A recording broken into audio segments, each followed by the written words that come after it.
如果你问身边的新加坡人最近哪里值得去打卡，你可能会听到一个让人意外的回答：坐火车去吉隆坡。没错，这趟马来西亚 S 列车一经推出就引爆话题，全车409个座位大部分被抢购一空。而更有趣的是，包括新加坡人在内的外国乘客就占了115人。这意味着什么？不是大家突然对火车兴趣高涨，而是说明这趟列车第一次为新加坡人打开了一种全新的出行选项。一直以来，新加坡人去吉隆坡，飞机可能是效率最高的方式，航班飞行时间短短1个小时，但从前期准备到后续交通，整个过程有时会拉长到4-5个小时。而坐巴士价虽然便宜，但价格波动大，遇上假期大塞车更是灾难。自驾则成本不可控，时间更弹性。这些交通方式虽然早已存在，却从未能像 S 这样兼具高性价比、稳定体验和时间的精准可控性。从西山到吉隆坡全程仅需4小时，这对新加坡人来说简直是完美选择。更重要的是，票价特别友好。从新加坡到吉隆坡 ，S 单程大约是25新元起步，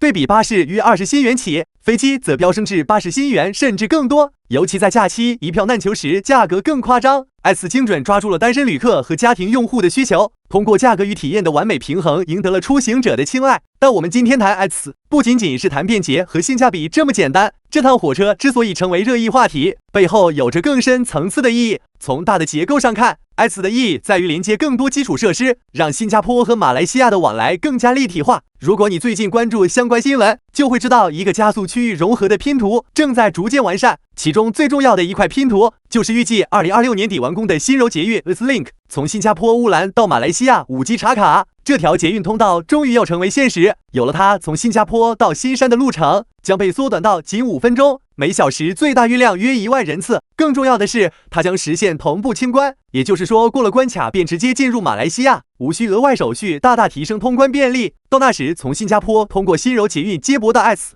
你仅需几分钟就能畅通无阻地踏上前往吉隆坡的铁路网络。这一全新移动通道彻底优化了出行体验。新加坡新柔捷运 S 吉隆坡这种组合方式不仅避开了过去的关卡拥堵和塞车折磨，更让新加坡和马来西亚的交通网络融为一体。可以说，这不仅是交通工具升级，更是新加坡迈向轨道区域一体化的重要一步。S 的意义远比它的车票价格更深远。随着这一组合通道的完善，你有没有发现，新加坡的周末经济半径正在悄然扩大？以前周五下班后想去吉隆坡玩一圈，大多数人会觉得太麻烦，甚至放弃。但今天，当新柔捷运和 S 相加，你随时可以精准控制时间，来一趟说走就走的跨境周末。而这种经济半径的扩大，不仅局限于旅游本身，还深刻影响了家庭的出行模式。比如新加坡一些家庭可能开始尝试周末去吉隆坡购物、看电影、品尝美食，而新山居民也能更便捷地进入吉隆坡洽谈商务。另一方面，与新山紧密联系的新加坡跨境通勤族，预计会随着新交通设施的成型而迅速增长。如果说之前的跨境生活只是少部分人的选择，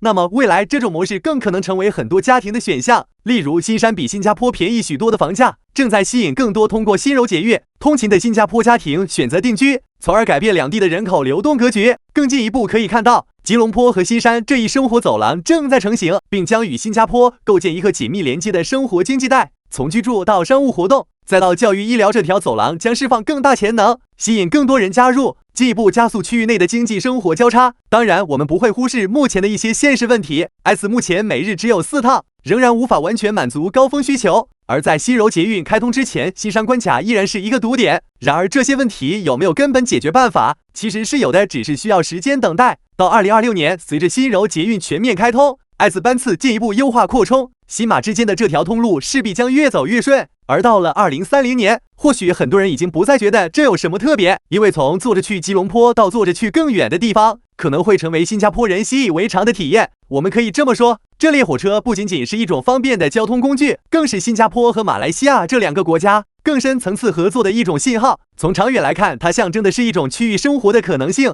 新加坡人不必把所有需求都压在有限的国土上，而可以借助周边国家的资源来提升生活品质。这也是为什么 S 不只是火车，而是一种生活方式上的转变，一种横跨国界的新常态。所以，你对这趟列车的未来发展有什么看法？你想过某一天也能在下班后一边刷手机一边搭乘 S 去吉隆坡吃晚餐吗？或者住在新山、工作在新加坡的跨境生活模式，你觉得会不会成为新趋势？欢迎你在评论区和我们分享你的观点。如果你喜欢今天的内容，请不要忘了给我们点个赞，也记得订阅我们的频道。这样你就不会错过任何关于新马合作的最新动态和趣闻。我们每周都会带来更多有趣实用的内容，我们下期见。